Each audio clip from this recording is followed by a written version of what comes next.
Good morning, ladies and gentlemen, boys and girls, children of all ages. Um, Today of all days was supposed to be another Saturday afternoon's main event. Um, but of course, throughout everything that you guys been hearing within the last week, it's just been awful. Monday with the apparent death of Malcolm Jamal Warner, in which all of us knowingly love him as Theo Huxtable.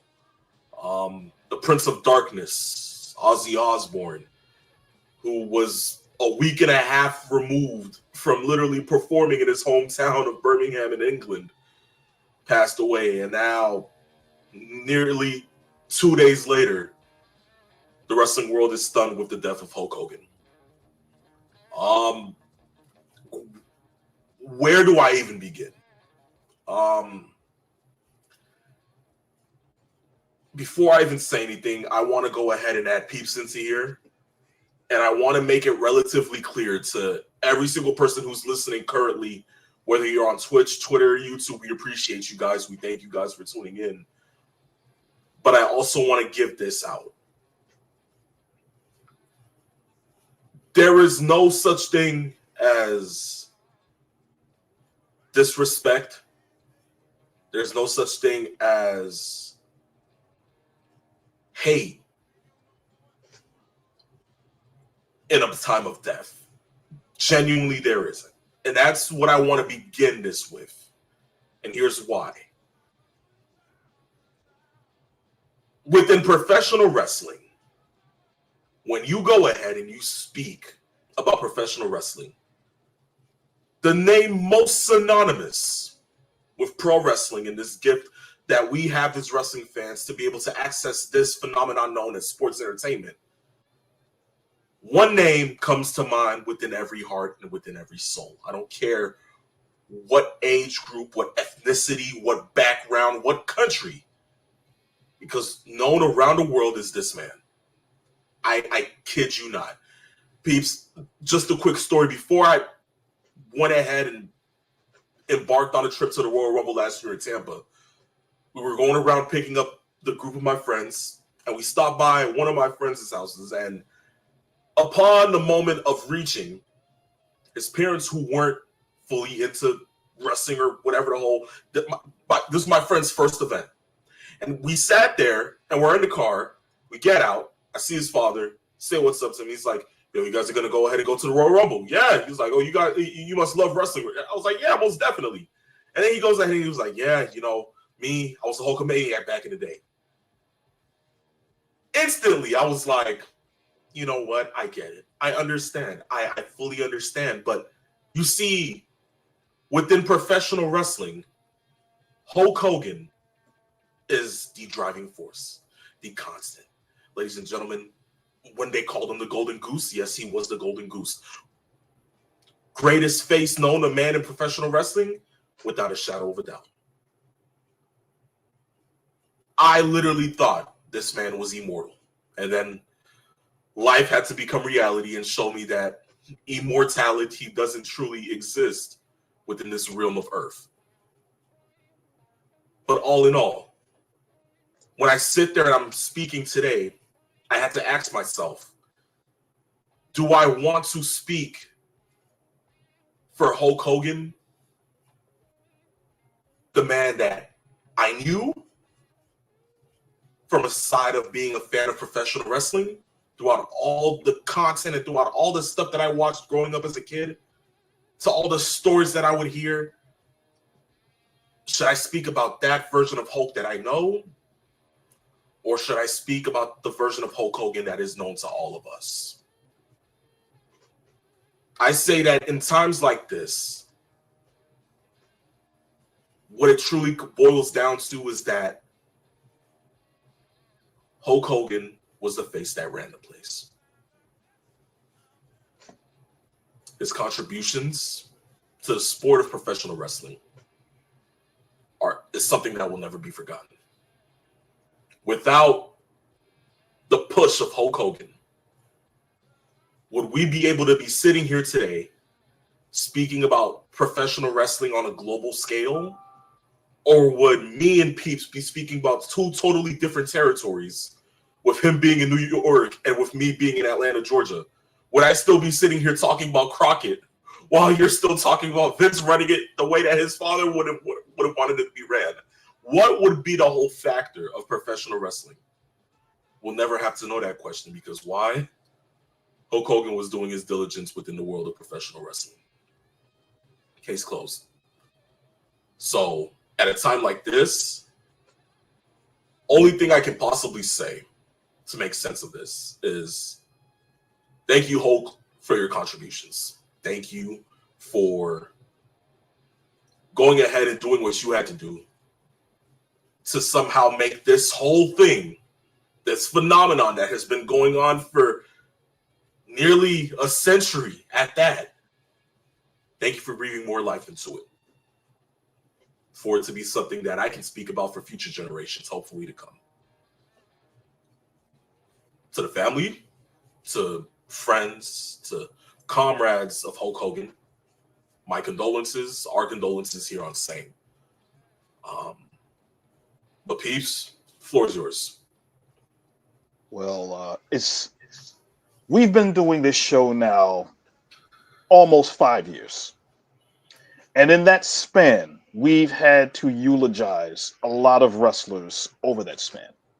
Some that have been exemplary human beings away from the business, some not so much.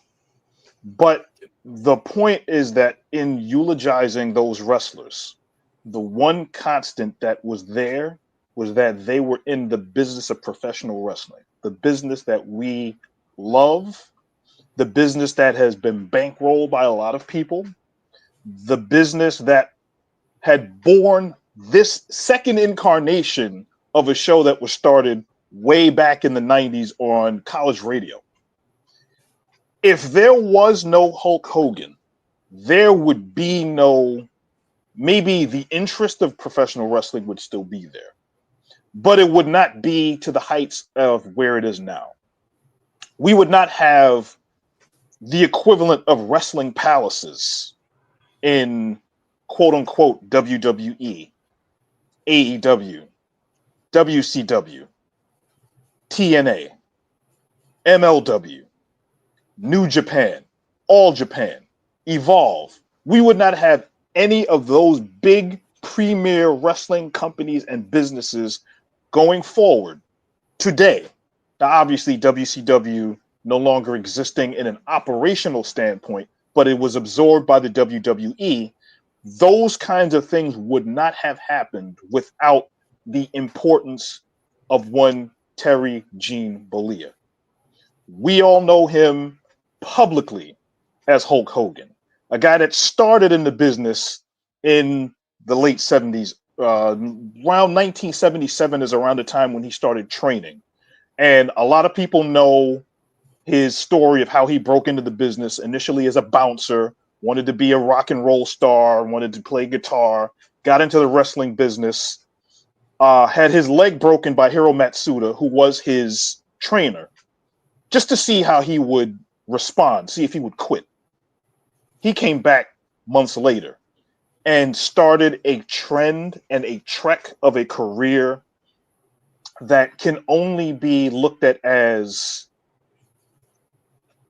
inspirational, transitional, important, and more importantly, legacy creating.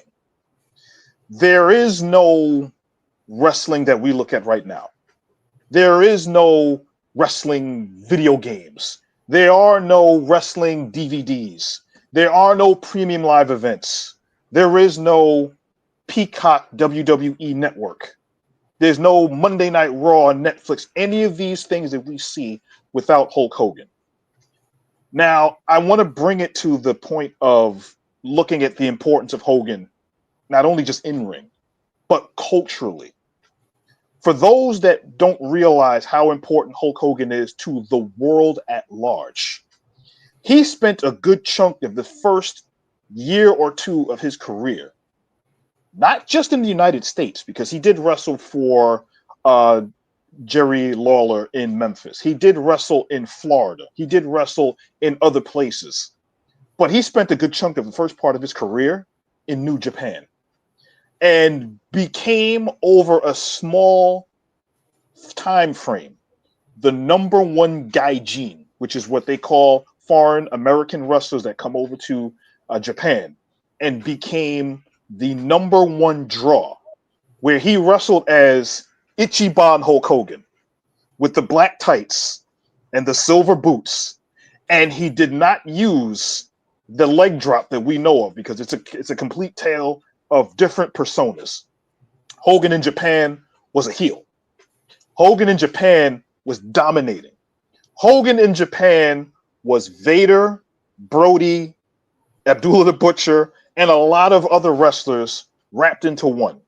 And for those that don't think Hulk Hogan could actually wrestle or had any in-ring psychology, go on YouTube and look at a lot of his matches in New Japan. Within a year and a half of him being in Japan, he became the number one guy there. And he wrestled a lot of the stars in Japan. He wrestled Tatsumi Fujinami, Riki Choshu, Yoshiaki Kawada, Yoshiaki Yatsu, a lot of other wrestlers that were in New Japan that were stars, and including Antonio Inoki. For those that don't realize, Antonio Inoki, who created New Japan, before it splintered off into having All Japan as its, so to speak, kind of its rival, and having the wrestlers that were there, it was Hogan. Hogan was a rock star in Japan. Hogan was, the way we talk about the Road Warriors when they were here, how they would just dominate everybody, that's what Hogan was in Japan. And he wrestled a ton of stars there. And then he started to become that Hulkamania that we know of when he got to the AWA. He spent a couple of years there while touring in Japan. And I think both of us know, and I've seen a lot of Hogan's matches in Japan, including matches that he had, which people won't realize, that he wrestled the Great Muta, both as the Great Muta and as Keiji Muto. Hogan could wrestle. He had psychology. He just didn't show it a lot because, as we've seen wrestlers do, Of course. they become routine wrestlers, where Absolutely. you work hard to establish yourself. And when you're finally established, you don't have to do that anymore. You don't have to do anymore. Mm-hmm. Exactly. Austin, who was, as far as I'm concerned, one of the best technical wrestlers I had ever seen in the 90s. And he started to become a routine wrestler only because he had gotten so popular. He didn't necessarily need to show a lot of those moves. True. Hogan was doing everything in Japan, including, which I think should have been his finishing move in America, which was the Axe Bomber, which was, I have to say, one of the most disgusting looking lariats, which was a side 3/4 lariat from the corner where he would run off the ropes. And the match that he had against Antonio Inoki, where he almost broke the man's neck. Literally, he knocked him senseless. It was that good. And showing his dominance in New Japan, winning tournaments, getting the money that was there, going to the AWA, knowing what he could have been. But for whatever reason, Vern Gagne saw Hogan as a draw, but would not put the AWA world title on him in his many matches with Nick Bockwinkel.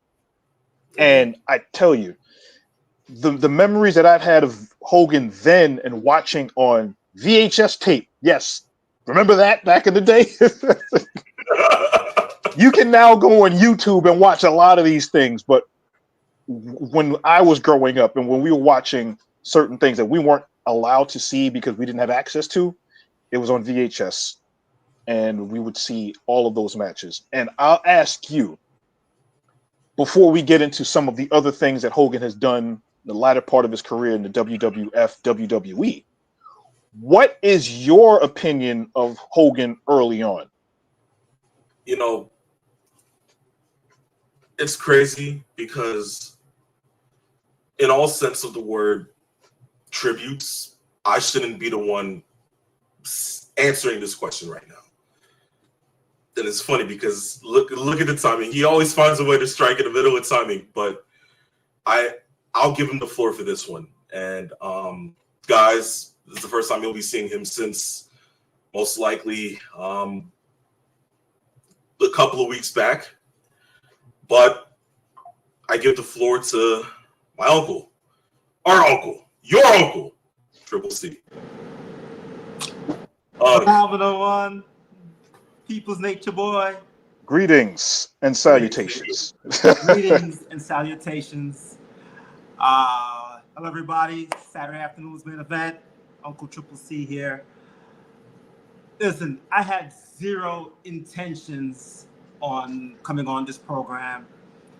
As you guys know how I left, and you guys have done a great job. So before I get to what you guys are talking about,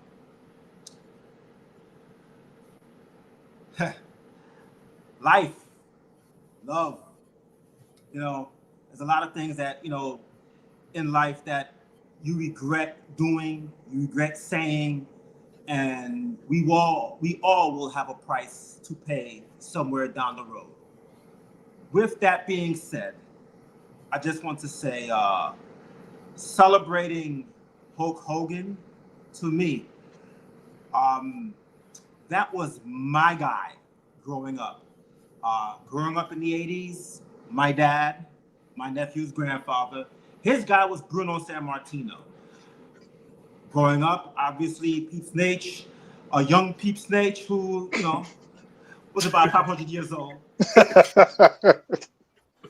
But listen, as generations have gone on, from the Rock and the Austins to John Cena to now Cody Rhodes, Roman Reigns, obviously Ric Flair in the 70s and the 80s, Bruno, Bob, and Luthez. We can go on and on and on and on and on. And I listen to you both. I listen to you, Phenomenal One. Listen to you, Nate. Look, I'm going to talk about Hulk Hogan, the wrestler. Terry Jean Bollea, you can say what you want about what he's said in the past. Obviously, the racism and things like that, we all, again, have a price to pay somewhere down the road. Maybe right now he's paying his penance right now, wherever he is. Hulk Hogan, to me, was the greatest professional wrestling superstar. And I listened to you a little while ago, Nate, talk about Hogan in New Japan. Listen, the man can work. It didn't matter. He can work. The bottom line is, from all the territories, all the promotions he's been in, he's had an impact on each promotion. He's had an impact on millions, perhaps billions of fans that are here now, that are gone, from watching Hulk Hogan. Hulk Hogan transcended professional wrestling. And as you guys have stated, without Hulk Hogan, again, wrestling would probably be still popular, but nowhere near popular as it is right now. So yes, thank you to the immortal Hulk Hogan. Because again, without him, this business would not be striving. You could talk about Hulkamania from the 80s, running wild, saying your prayers, eating your vitamins, to when he went to WCW.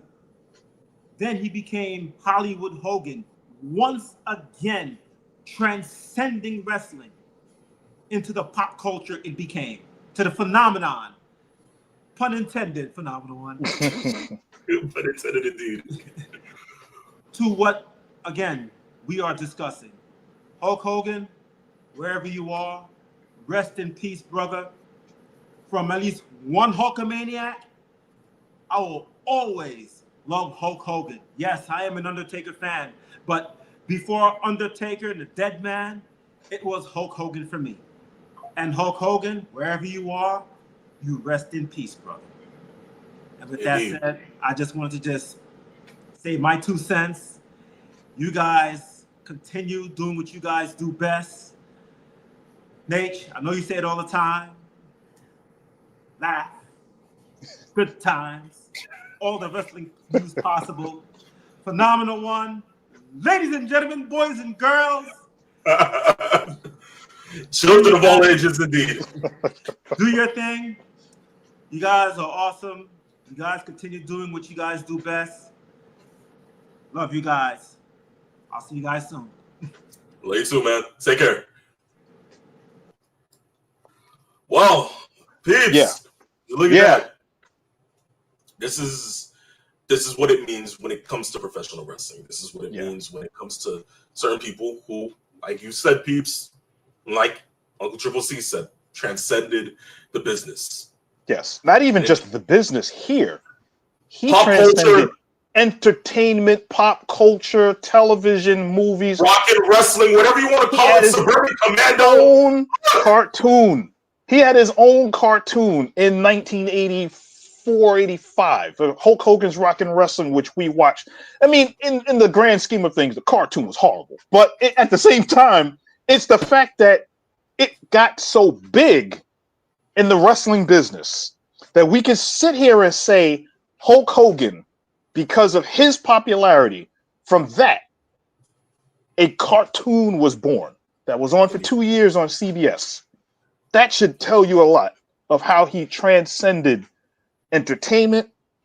He was the first wrestler, and to this degree, I think the only wrestler to be on the cover of Sports Illustrated. Hosting and co-hosting Saturday Night Live, which was huge at the time. Doing movies. Like I said, cartoons. Transcending and reinventing himself. Those are the kinds of things that somebody that has the wherewithal to know their worth as far as promoting themselves and getting over with the business, but also having a connection with the fans. And I think why, and you might agree with me on this one, maybe to some degree, because you are more into you got to the NWO version of Hogan. The reason why it hurts for a lot of people is not so much the fact that Hulk Hogan has passed away.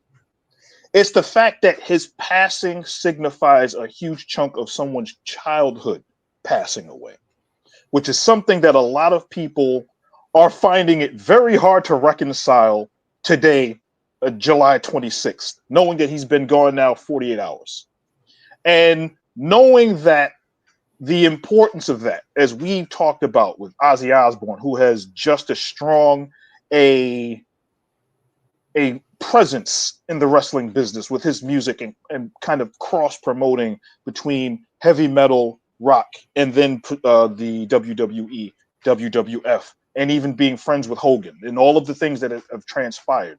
The wrestling business is where it is now on the firm foundation of wrestlers that came before Hogan, but also because of what Hogan did for the guys that were around him. Whether you liked his politics, whether you liked how he did it in the locker room, his coziness with the office, the control that he might have had, whatever side of the coin you're on with that, without Hulk Hogan, the wrestling business as we know it today does not exist. Period. You're not wrong, peeps. You're not wrong. Once more, and I just want to highlight this. I genuinely want to highlight this right now. And I think Peeps stated it, Uncle Triple C stated it, and I stated it. What the individual did hurt me, it hurt the Peeps Nate, and it certainly hurt Uncle Triple C.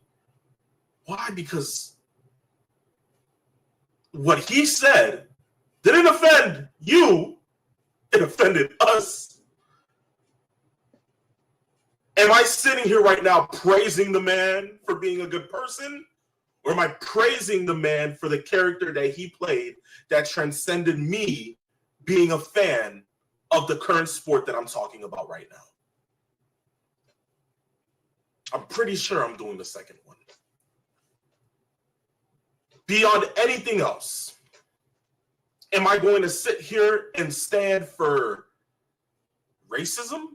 Does it look like I'm standing here for racism? Does it look like I have something tattooed on my face that tells you peeps that I'm out here being an Uncle Tom? Is that what we're doing here on Sane today? Is that what we plan to do? Because if anything, I think we've always stated our displeasure about Hulk Hogan on this show, have we not? Yes. And that's something that we keep open. Why? Because of the fact that he was open as to having what came out about him come out, and he still doubled down on his whole view of it. And it was just like, okay, cool, whatever. But like I said to begin the show, there is no amount of hate. There is no amount of displeasure. There is no amount of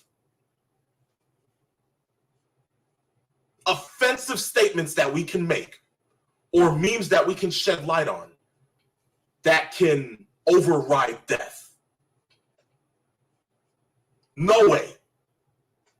Because at the end of the day, let's layer it down to this. Yes, we're talking about Hulk Hogan, the wrestler. Yes, the Hulk Hogan that came out into the universe and said those things was Terry Bollea. But if we strip those two things down, peeps, what do we get? Oh, that's right. We get Terry Bollea, the husband, father, grandfather, and friend. Beyond all the other things that he probably was, when it comes down to that obituary and when it comes to that eulogy, what's going to be written on it? Those things I just stated. Yeah. And I think it's also, and we, over the last 48 hours, we kind of agonized as to how we were going to eulogize Hulk Hogan. Because if we wanted to go into totality of how we were going to do this, we would probably have a 2-hour show on just Hogan, from his in-ring to out of the ring, when he retired, his post-wrestling life, the lawsuit with Gawker. We already know about the leaked audio of him saying all of those things that he said. All of the things that we know about Hogan, we would have gotten into if this was like a 2-hour show. But since this is only an hour show, and we know that there is always good and bad with everybody, Exactly. we are taking the aspect of knowing without sugarcoating anything, without saying we're going to. At the same time, we're going to recognize just on the aspect of what he did in ring, what his ability was, and who he was as Hulk Hogan. We know Hogan in the locker room, he was not a great person as far as getting people over. We've talked about that ad nauseum. We know that Hogan was, it didn't work for me, brother. We know a lot of that kind of stuff. Yeah. But we also know of the things that he did do. And one of the things that we don't bring up as often as we probably did back when, remember all of the Make-A-Wish Foundation stuff that he used to do. He was actually John Cena before John Cena was John Cena in the aspect of what he did with kids, as far as going to children's hospitals and doing requests for them and doing all of those things. We can choose to frame Hogan in the light of who he was as Hulk Hogan, from when he started, from where he was in a box of the kids, train, say your prayers, eat your vitamins, all of the matches that he's had, main eventing 8 WrestleManias, being in the first part of that era of the WWE. Or you could frame him as the person in the locker room that was all about himself. You could frame him as the person who said a lot of racist things. Or you could frame him as the family man who said a lot of things, good and bad. But the totality of Hulk Hogan is as complex as anyone else. And this is not to whitewash him. This is also not to show you that we're going to forget about any aspect of his life.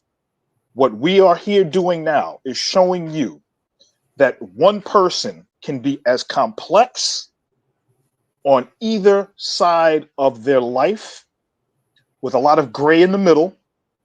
And then we can choose to either denigrate or celebrate. And I think what we're doing is just highlighting the totality of Hulk Hogan and of Terry Bollea, because without one, you could not have the other. And today, 48 hours after he has passed, we have taken that idea of describing what he meant to us, to the business, its importance, his importance, and to let everybody know, those that are huge Hulk Hogan fans, regardless of how you feel about any of his personal comments and feelings, those people are in mourning as well. His family members are in mourning as well. And I think that's where we could probably leave it, at least from my side of it. Indeed. Hogan was a human being. As much as we've heard every single time he came across our TV screens, he was immortal. The truth behind it is that he was mortal. Just like all of us are mortal. We lived, we sleep, we breathe the same air. We all make mistakes. Am I going to be sitting there denigrating your demise? No. What happened to humanity? The empathic sense of humanity. One that sits there and doesn't kick a man when he's down. All I can possibly say is, look, he did something for the sport that we all love. There's a reason that I'm sitting here today and you're listening to me. There's a reason that I'm sitting here today and Peeps is sitting here today. And we choose to be here to do something for the sake of us, you guys, and pro wrestling as a whole. If not for Hogan, none of this exists. So hats off to Hogan for that. That's just the reality. Once more, that's our sense of veneration for one, Hulk Hogan, once more passed away 2 days ago at the age of 71. Leaves behind, of course, 2 children, grandchildren, of course, and millions and millions of fans who will always somehow sit there and try to preach to say your prayers, take your vitamins, and hopefully saying that Hulkamania lives forever. But in that same sense, once more, rest in peace to one Hulk Hogan. With that, that marks the end of the first half of Same, ladies and gentlemen. When we come back from our 30-second break, we will go ahead and get into questions, of course, and Wrestling Crash Course, which would be the first half of the show. But only for today, we moved into the second part of Saturday afternoon's main event. So stay tuned. Do not go anywhere, guys, because Same, the second half of Same, is coming up next.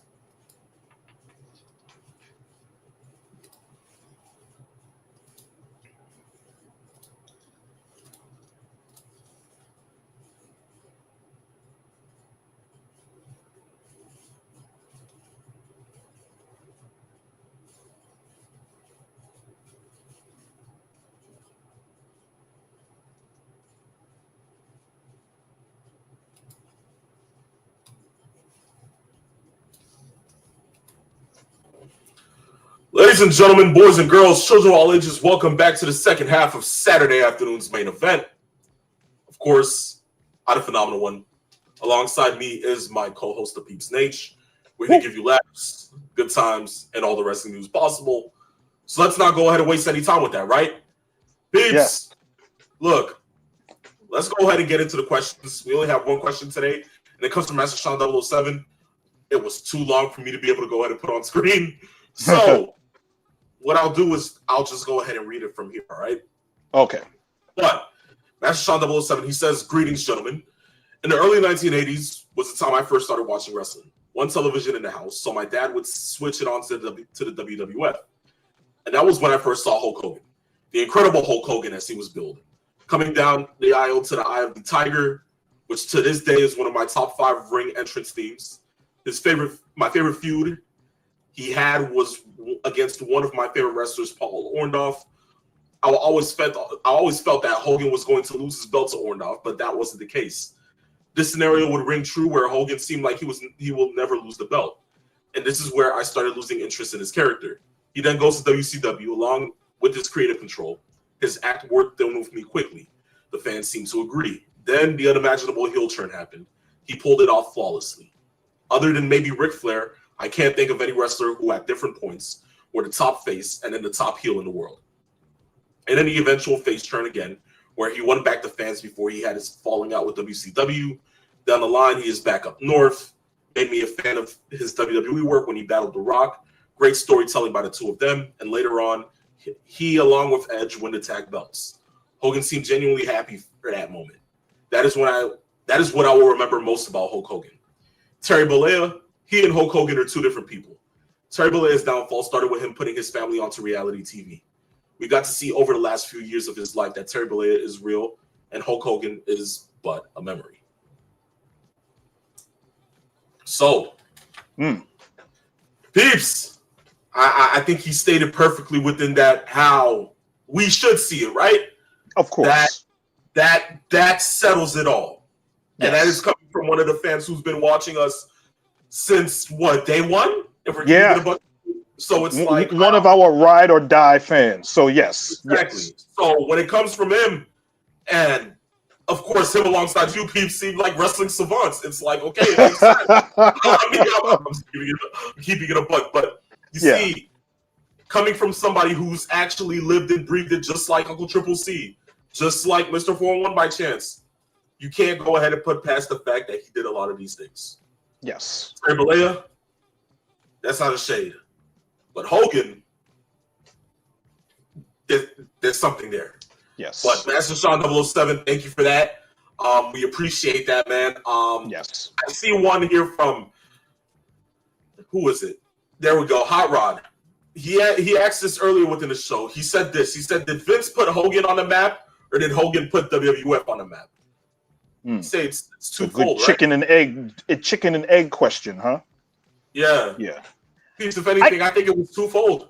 Genuinely. You know, we can say that they helped each other out, but the beginning of the Hulkamania craze started with Hogan, and he wasn't even in WWF at the time. Vince, with the way Vince helped promote his product, he needed to have a face that he could grab onto and stay the course of building around. But in all reality, the first person that Vince initially wanted to use as his expansion was Dusty Rhodes. And Dusty kind of spurned him. He didn't want to go and do that.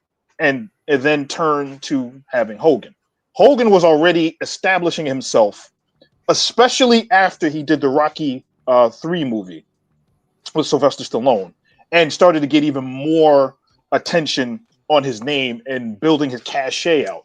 Plus, as I had already talked about earlier in the show, about him being in Japan, that helped grow him on a worldwide scale. Hulkamania was already starting up then. So if you want to go there and say they made each other, yeah. But without Hogan, Vince doesn't have the national expansion and the person to put over that he could have built on top of. And I think that is kind of the weird aspect of that question. Indeed. Last question here comes from Corey Richmond. He says, do you have an issue with, as of this point, AEW has not mentioned Hogan's passing? I don't find a problem with it because they have already, Tony Khan made it clear that, Hogan's on the ban list. He doesn't, Hogan kind of like, okay, that's not where AEW is going. That's not the direction they were ever going. So it made sense to an aspect and to a degree. But then you sit there and you're like, Sid Udy got venerated by AEW. Wyndham Rotunda got venerated by AEW when he passed away. You would think, just out of the sense that you guys partner with New Japan, you could have used this New Japan content. It could have been like, yo, you know what? A man who did so much for the sake of pro wrestling. And the story, it didn't have to be much. I wasn't expecting you guys to go ahead and kiss ass and be like, you know what? We're going to go ahead and have a whole Hulk Hogan tribute show. I wasn't expecting none of that from AEW. No. You know, but it would have been nice if it could have just been a simple, you know, rest in peace to Hulk Hogan, condolences to his family and friends. Thank you for your contributions to professional wrestling. Yes. That's all I'm saying. Genuinely, that's all I'm saying. You know, and I think that's the issue that I have. It's just that you guys do it for others, and now all of a sudden it's like, oh no, we're not dealing with Hogan. Of course, I've understood before that. Look, we understand the reason why you guys never wanted to deal with Hogan, but it's like, okay, if you're standing on that now, cool. But instead, I mean, like, you know, what more can you possibly do other than the fact that, look, it would be okay if you go ahead and at least still find a way to just at the slightest just mention it or something, you know, that would just be it. I can understand that. We know Tony Khan basically had banned Hogan and his wife for comments that were made back in 2020 or 2021, I think. And he was highly offended by the comments that I believe it was Linda Hogan made, and banned her, and then said he banned Hogan from ever appearing in any aspect of AEW on any level. I think in his mind, he is staying true to his own convictions. And what I've seen over the last couple of days are AEW fans have been hammering Tony Khan about not having some kind of statement or something. This is how Tony Khan and AEW are handling it. There it is. I can't make anybody feel a certain way towards Hogan or whatever was the case. And I think that's the way he is going to handle it going forward. Exactly. I mean, I can't tell the man, look, you know, go ahead and do it. Am I mad for not doing it? No, because he already made it. He made it known a long time ago how he felt about it. So it's we've already talked about how polarizing Hogan was. So if you caught the aspect of Hogan that you wanted to celebrate, that's one thing. Exactly. TNA did a really good tribute on Hogan because Hogan was in TNA for 2 years, so he did something there.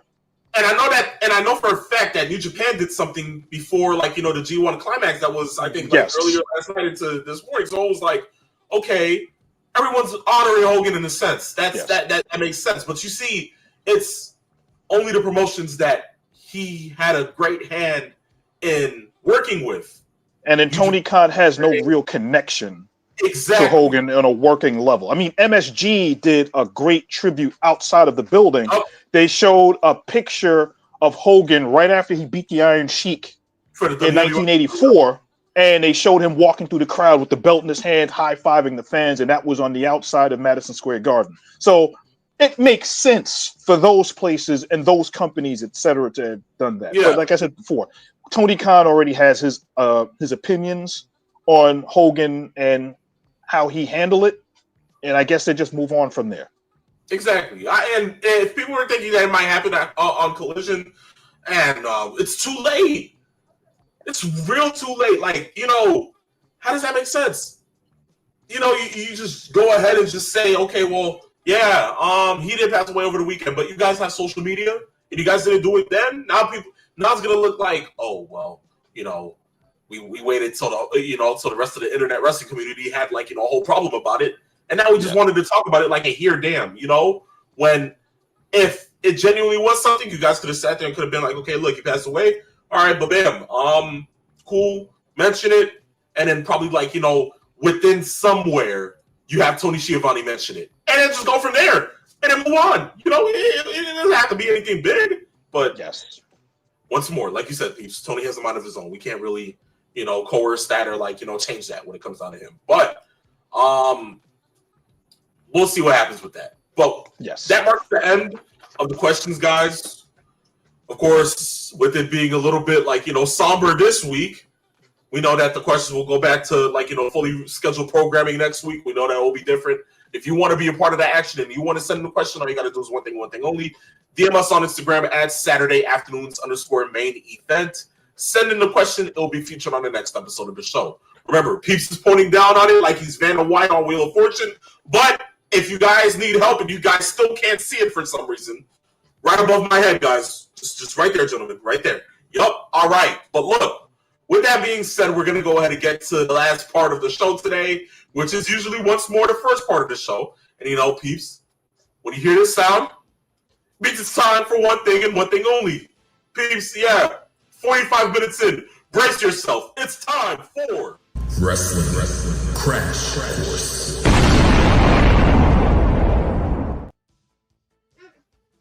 Okay, there we go. We settled in now. Settled in, exactly. It took some time, right, Peeps? But yes, look, with that being said, let's go ahead and start off with this. Travis Scott, he's falling out with WWE. Of course, the same Travis Scott who showed up and ruined the main event of WrestleMania this year. The same Travis Scott who sat there during Elimination Chamber, smoked a whole pound of weed in the ring, slapped the hell out of Cody Rhodes to the point that he gave Cody a black eye, and then someone just stood there like a mannequin. Yeah, that Cody. He actually punctured his eardrum with that slap also. So Cody was off for a little bit. Exactly. So you're telling me the same Travis Scott who was supposed to be in the WWE 2K25 video game and was supposed to be the real celebrity counterfront and centerfold of SummerSlam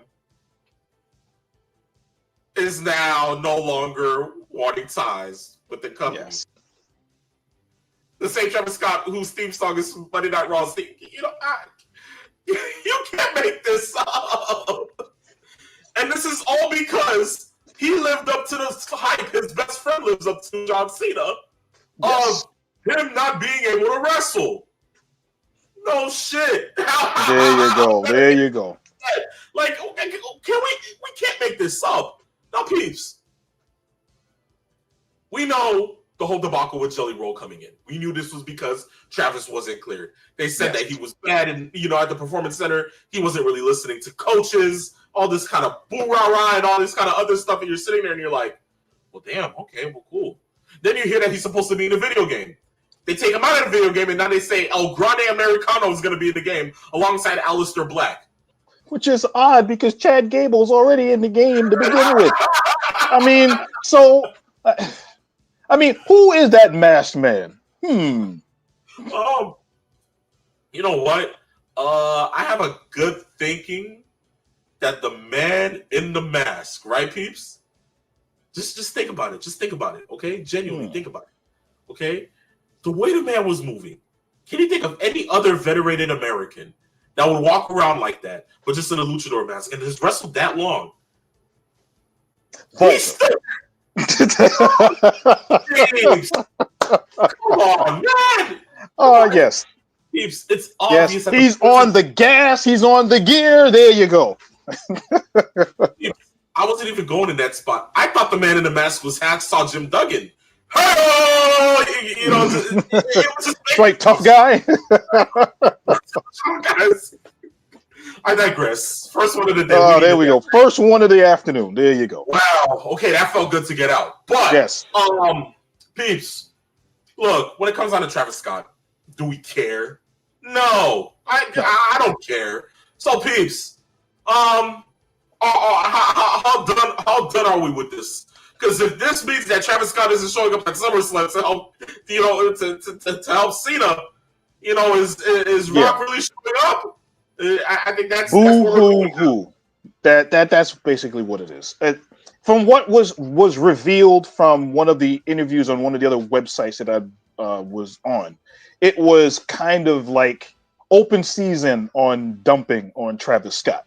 He didn't have in comparison to Jelly Roll. Well, if you're going to be part of this company and you want to be like Bad Bunny, at least you have to want it.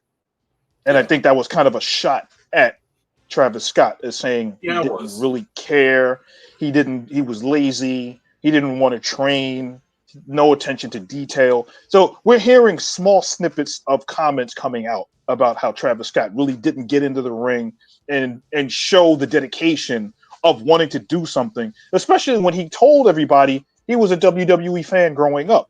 So we would have thought that would translate into your love of the product, and your love of not wanting to look bad on camera would actually translate into you showing up and doing what you were supposed to do. And that's not what happened. So they did a hard reset and they just balled him up like a piece of paper, threw him over his shoulder, and then they moved on, seemingly.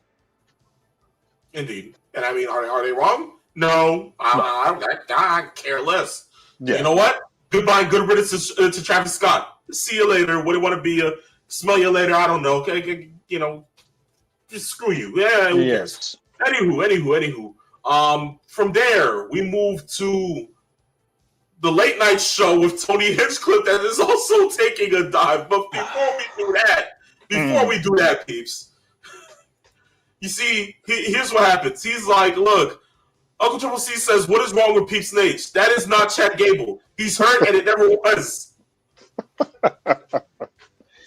Oh, boy. It's funny because Alex Mercado says this. He's like, well, El Grande Americano, Kaiser version, win the AAA title next month. No, you know who I actually think is going to be winning the AAA title next month? I have an idea who you think it is as well. Go ahead. Spell it out for the folks. He is single-handedly the greatest North American champion and the greatest intercontinental heavyweight champion of the world. The one, the only son of Eddie Guerrero, Dominic Mysterio. El Hijo de Rey Mysterio. No, but genuinely, I have to give it to you. Yes. Once I saw the clip of him showing up at AAA last night, yes, peeps, he's so over with the yes. crowd. The fans are just ate it up. You know what? I can understand why Dominic should be the next face for that title. Because you remember who was the other heel that was holding that title, and WWE seemingly just got rid of him last night? Alberto El Patron. Listen, the Mexicans, they eat up the heels. They love the heels. Yes. They hate Vikingo right now.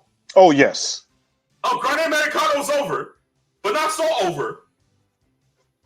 Dominic Mysterio? Triple H heavyweight? Yes, there you go. Don't make me shed tears out here. I'd be happy for the kid. I ain't gonna lie to you. Oh, Lord, see, yes. Uncle C says this. My boy, Dominic Mysterio, what a champion. Well, yes. What a champion. You knew that was coming. Yes. Like I said, next piece of news here. WWE cancels the late night show with Tony Hinchcliffe. Peace. Amen. Hallelujah. Praise the Lord. Yes. You know, yes. I'm shocked that they went as far as they did with the promotion of him there. I mean, we remember the WrestleMania Tony Hinchcliffe roast that they did, and it was bad.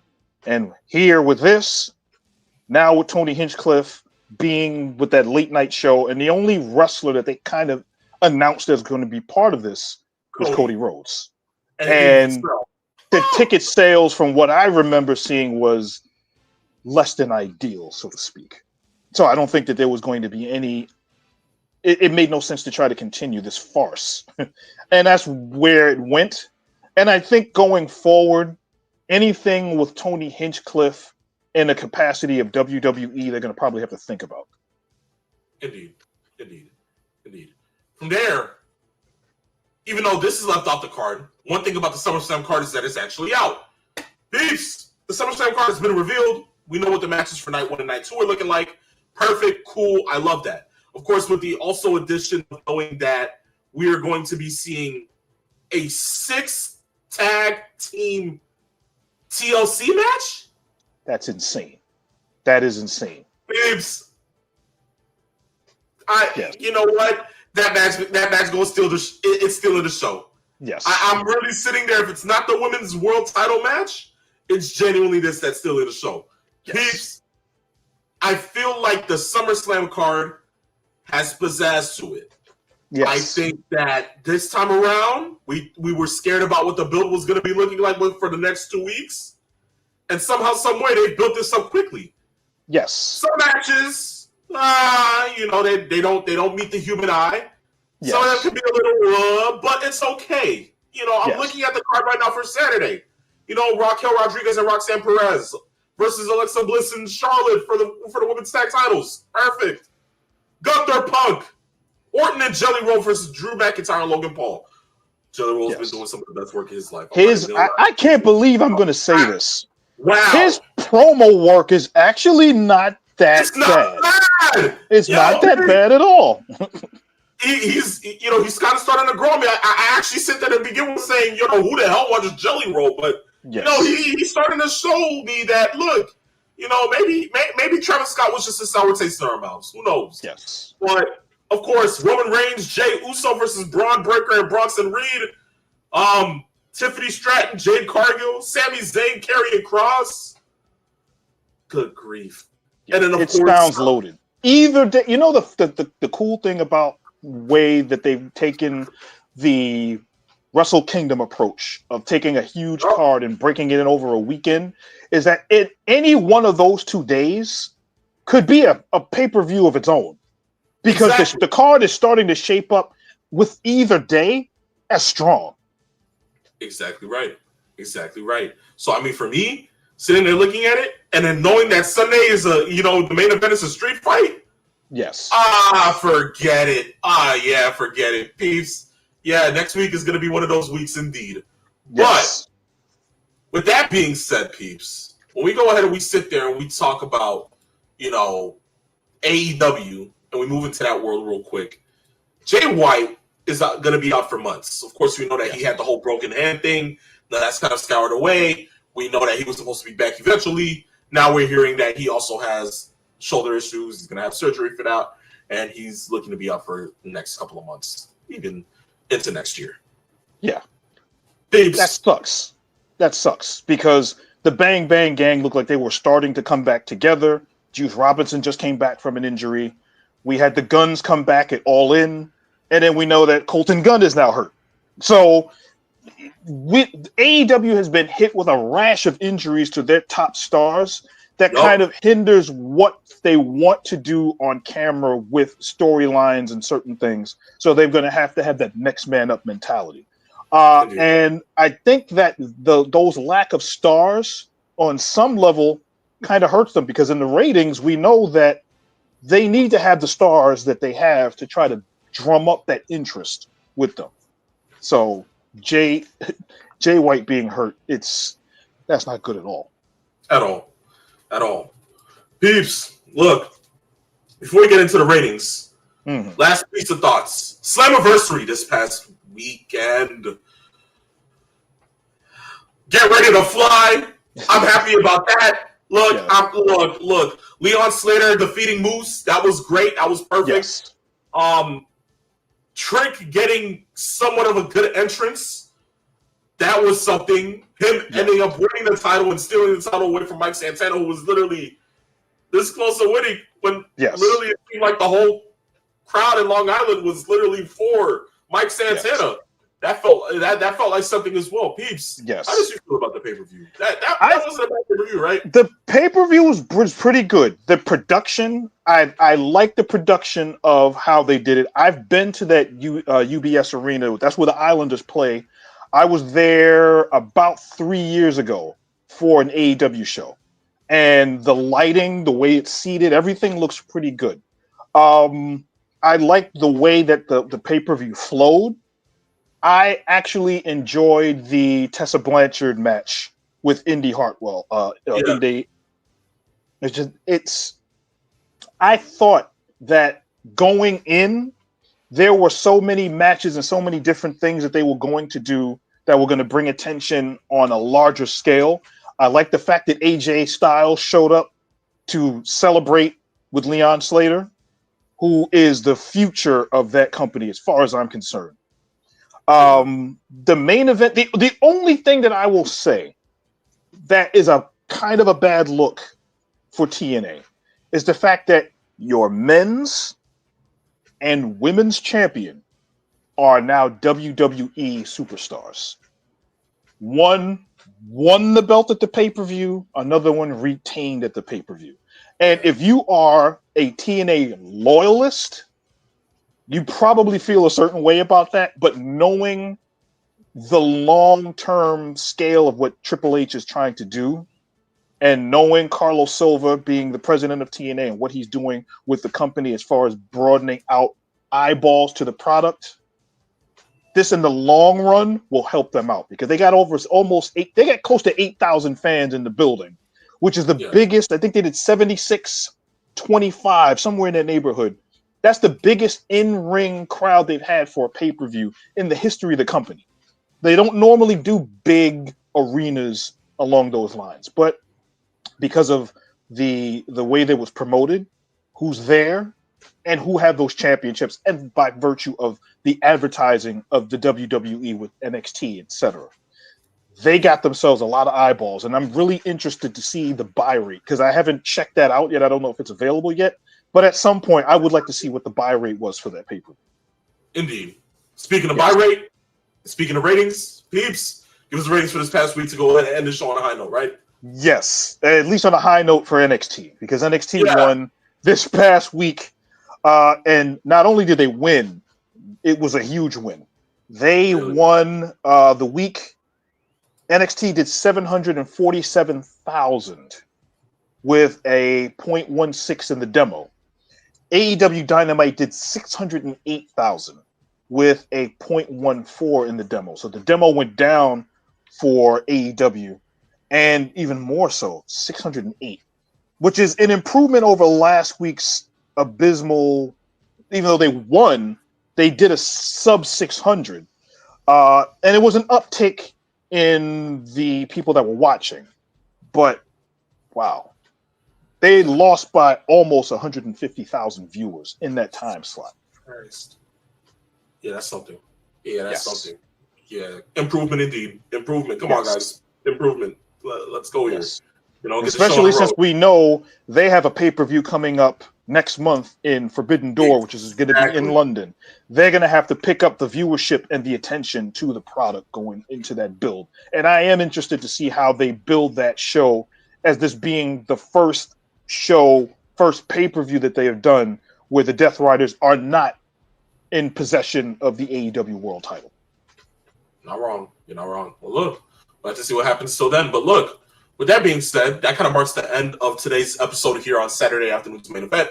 Thank you guys for going ahead and tuning in with us. Of course, me being a phenomenal one and alongside me being the Peeps Nate. You know, look, it was a summer week, but within everything that we always do within this show, week re-begins within the next 2 days. We have wrestling to get to. We have Summerslam next week.